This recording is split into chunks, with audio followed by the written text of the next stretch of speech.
CrossFit Metric. I'm Julian and this is Michelle. We're here for part 3 of our video series on pull-ups, how to get them, how to get your strict pull-ups and move on to your kipping pull-ups.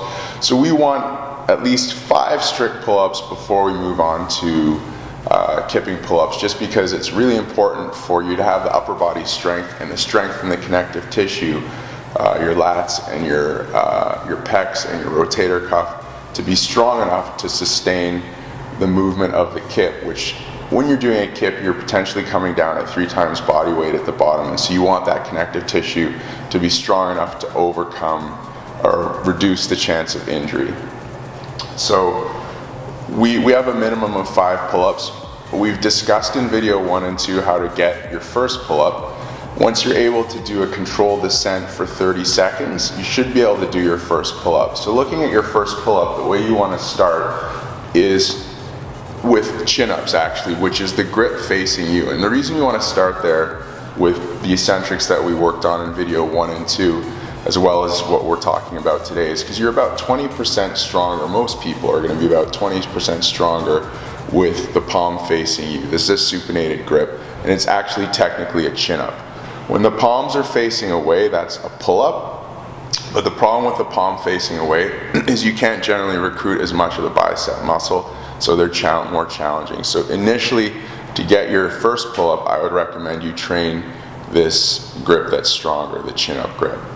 So Michelle's going to show you a chin-up. She's going to start in the dead hang position, and she's going to pull herself up, maintaining a nice hollow position with the body. So let's see one more with a nice hollow position. Point your toes, hollow out. Good. So that's a perfect pull-up, and that's the aim.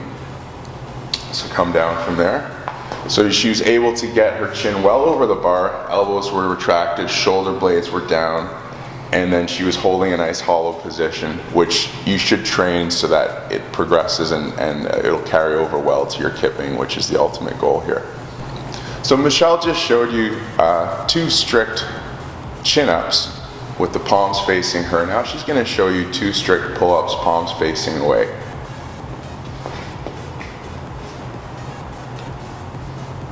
Well over the bar, nice hollow position, great.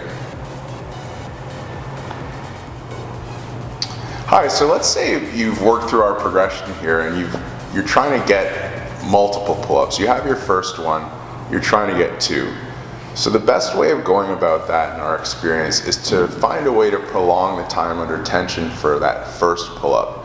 So what Michelle is going to show you is she's going to show you 1 pull-up, and then on the way down she's going to prolong the eccentric, the drop, for as long as she can. So she's got her 1 pull-up, and now she's going to go down 10, 9, 8, 7, 6, 5, 4, 3, 2, 1. So that's a nice 10-second eccentric, and now the whole time under tension for that rep was however long it took her to go up. So let's say 2 seconds.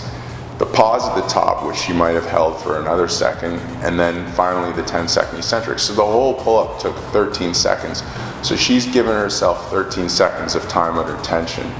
And that's really important if you're trying to get your second pull-up, because once you go to your second pull-up, the time under tension, if you're doing the pull-ups quickly, is going to be well under that 13 seconds. So just as an example, Michelle will show you 2 quick pull-ups, and I'll just count 1, 2, 3, 4.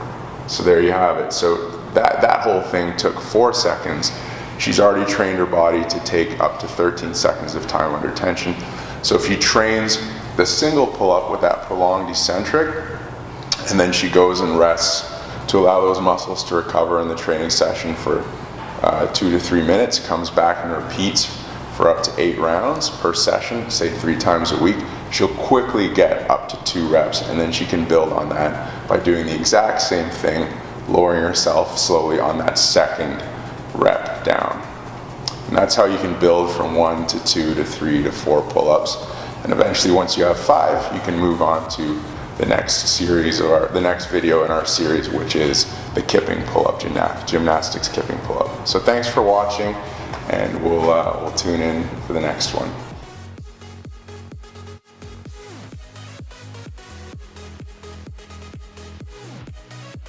What I'm looking for is good retraction of the shoulder blades at the top, and she's able to lead with her chest and maintain good retraction of the shoulder blade.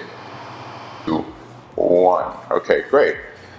And that's what we call a controlled eccentric. It's when you're lowering your body weight against gravity, which people are